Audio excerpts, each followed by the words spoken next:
Yes, I'm really interested in her muscle. Muscles. Yeah. ခါလေးလေးကိုလိုချင်တာတွေကလေတကယ်ဖြစ်လာတယ်ဆိုတာဟုတ်ပြီနော်အခုဆိုလို့ရှိရင်အခန်းပေါ်2ယောက်ရှိတယ်နောက်တော့ body builder ပေါ့ body builder မှာလုံးဝအမျိုးသမီးကဒီ muscle တွေပါရဆရှိတယ်အဲ့တော့တပတ်ကို6ရက်လောက်ထိကို protein တွေပါရဒီစားတော့စားတပတ်1ရက်လောက်တော့ဒီစားကြတယ်စားတယ်အဲ့ဒါဒီကမှာကတစ်ခါမှမဝါခဲ့ဘူးပေါ့နော်တစ်သက်လုံးအဲ့လိုပုံစံမျိုးနောက်တစ်ယောက်ကကျတော့လုံးဝ mountain တာသူကတောင်နေတက်တာနိုင်ငံတစ်ခုကိုသွားပြီးအဲ့ဒီနိုင်ငံတောင်တက်ပြီးတော့မှပဲသူပြန်လာအဲ့ကြောက်ကကျတော့တရုတ်မျိုးတရုတ် mountain လုံးဝ mountain တာပေါ့နော်သူကအသက်လည်း39လောက်ရှိပြီလုံးဝအဲ့လို fancy travel လာမဟုတ်ဘူးတောင်နေပဲတက်တဲ့နေရာပေါ့နော်နောက်တစ်ယောက်ကကျတော့အီတလီကနှစ်ယောက်လုံးနဲ့တွေ့ရတကယ်ကိုကန်ကောင်းတယ်လို့ဘာလို့လဲဆိုတော့ကိုကအဲ့လိုမျိုးတွေကိုအရန်သဘောကျတယ်ကို inspire အရန်ဖြစ်တဲ့လူတွေနဲ့ကိုယ်နဲ့ကလုံးဝအခန်းပေါ်လေးဖြစ်နေတာပေါ့နော်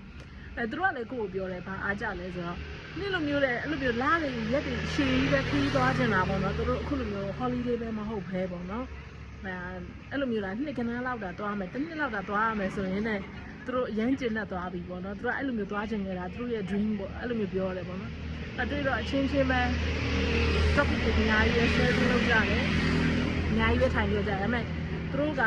ကြတော့ဒီ social မှာအရင်တင်တာမရှိတော့ကိုကလည်းခွင့်နှောင်းထားမရှိသေးတော့မရရသေးဘူးပေါ့နော် She is my roommate. Yeah. Yes, I'm really interested in her muscle. Muscles. Yeah. How you been? Can you tell me a little bit?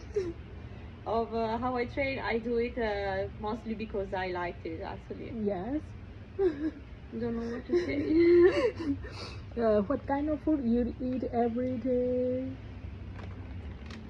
This croissant. No, I'm joking. I control my food almost all the week except for weekends, and but honestly, I almost eat everything. Yeah. It's just a matter of not eating too much.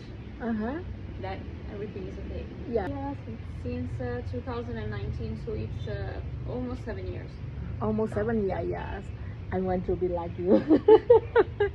Okay. Better than me. Yes, I'm really like his muscle. Yes. Thank you.